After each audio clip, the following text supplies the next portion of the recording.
Good afternoon, everybody. It is Tuesday, February 1st, 2022. If you're in the eastern part of the country, hopefully everyone's being careful with the oncoming blizzard. But welcome to this latest episode of the JC24 Sports Note on YouTube.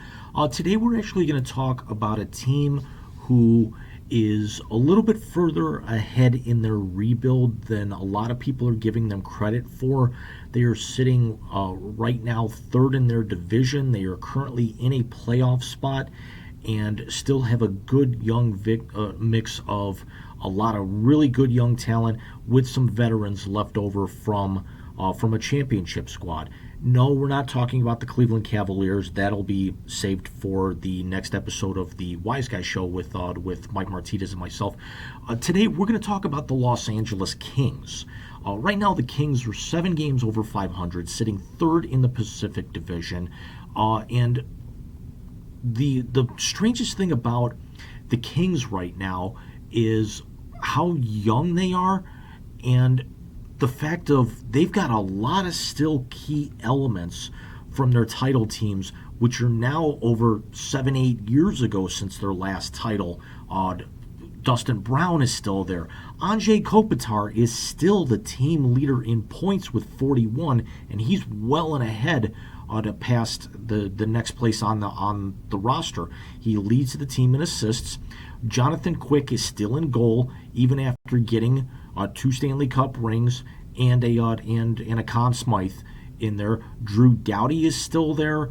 They've actually still got a lot of really good. They brought in some guys like Brendan Lemieux. They've actually brought in Andreas Athanasiou from the Red Wings. Good young mix. A lot of their guys are in the 25, 27, 28 range, but also just how good they are.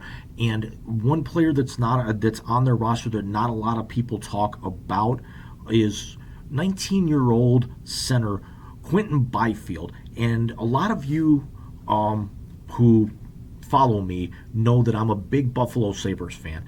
Why, I'm not exactly sure, but I've been a Sabres fan since I was a kid. I also was a Los Angeles Kings fan for a period when they were wearing the purple and black, the Robitaille era, Kelly Rudy in nets, the waning days of after Kelly Rudy. But I actually did own a couple of those jerseys. Except when I was a fan of theirs, except when they were actually playing my Blues in the playoffs, which seems to happen most years. But Quinton Byfield's name was kind of a linchpin for the Jack Eichel sweepstakes earlier back over the summer. And eventually, as we all know, the Sabres end up trading Eichel to the Vegas Golden Knights, a division rival of the Kings, and right now we're sitting above the Kings in the playoff standings, and we don't know when or if Eichel's going to play this year. It hasn't actually mattered, though, because the Kings actually held on to a lot of their good young talent going forward here, and Quinton Byfield's got the makings to be a breakout star in this league. With really everything that the Kings have actually built around them, with the Kings, their goaltending is holding up. Jonathan Quick just never seems to age. They're at 53 points right now. They're actually just 2 points, or essentially 1 game back of the Knights and the Ducks, who are also overachieving, for tops in the Pacific Division. Adrian Kemp has got 18 goals. He's got 2 power play goals, leads the team in scoring. Jonathan Quick is actually at a 2.58 goals against average. Garrett Sparks is a good young goaltender who they're hoping will actually take over for Quick, who, again, is 36 years old. Maybe one more good playoff run, and maybe Quick is looking to maybe move on from LA or possibly hang up and move into kind of a front office position. The Kings are 7th best in the league with a 2.65 goals against, but their power play and their special teams are atrocious, and I think that's the main reason why the Kings are not much better than what they are now. They're 27th in the league in the power play, and they're 28th in the league in the penalty kill. And when the playoffs start coming up, here before too long.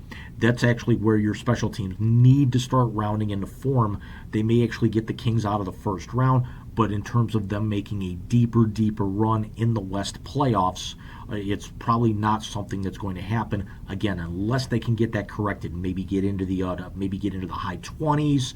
There's still a lot of time left, but right now the Kings have already surpassed. And I understand that last year was a shortened season because of the COVID shutdown and everything. But the Kings right now already have more wins at this point than all of last season. The Kings were 21-28-7 for 49 points last year. They're 23-16-7 for 53. The last full season was 29-20. They were 29-35-6 for 64. They're only 11 points to the bad right now for that. They're within 6 wins of that, but their losses are more than half of what that 1920 season was. And then if you go back a year before that, the last time the Kings missed the playoffs as well, 2018-2019, they finished with 71 points. They're only 18 points back of there. The last time the Kings made the playoffs was 2017-2018, where they finished with 98 points and amassed 45 wins. And again, that was actually still the core from the Stanley Cup team, still kind of, moving and chugging along here, still in their prime. Now all these guys are in their mid-30s and may actually not have a whole lot of time left. But the Kings right now are actually playing some very good hockey. Now, granted, they did get crushed by the Golden Knights 6-3 in a recent game. They actually they've also lost to Carolina 5-1. But a lot of their games right now have been relatively close. They're winning some of these one-goal games. They're not winning some of the others. They were blasted by the Avalanche last week 4-1, or week before. They gave up 6 to the Lightning in a losing effort. They gave up 6 to the Sharks as well, and the Sharks right now are not a very good club, even though they're only 2 games below 500 and 6 games back of the Kings. The Sharks are not built for a deep type of run or really able to kind of move themselves into where the Kings are right now, because the Kings want to stay in that top 3 to avoid kind of getting into a wild card where they're going to have to play somebody like a Colorado in the first round, who's absolutely the hottest team in hockey. And quite honestly, I think they're the best team in hockey right now, and as a Blues fan, that pains me to say that.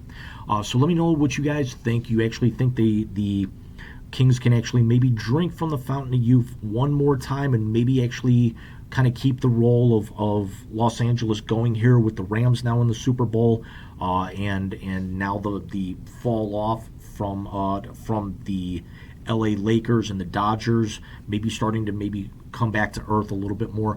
But let me know what you guys think down in the comments below, and we will actually see you guys before too long. We've got a couple of other things in the pipeline, and don't be the least bit surprised. There's some sort of maybe a round table with the wise guys, or at the very least on the big weekend with my partner Mike Martinez in time for the Super Bowl next week. And again, if anyone out there is on the East Coast or the Midwest watching this with the oncoming blizzard that's going to be starting tomorrow night, Wednesday the 2nd, go figure, Groundhog Day, please be careful, and I will see you guys soon. Take care.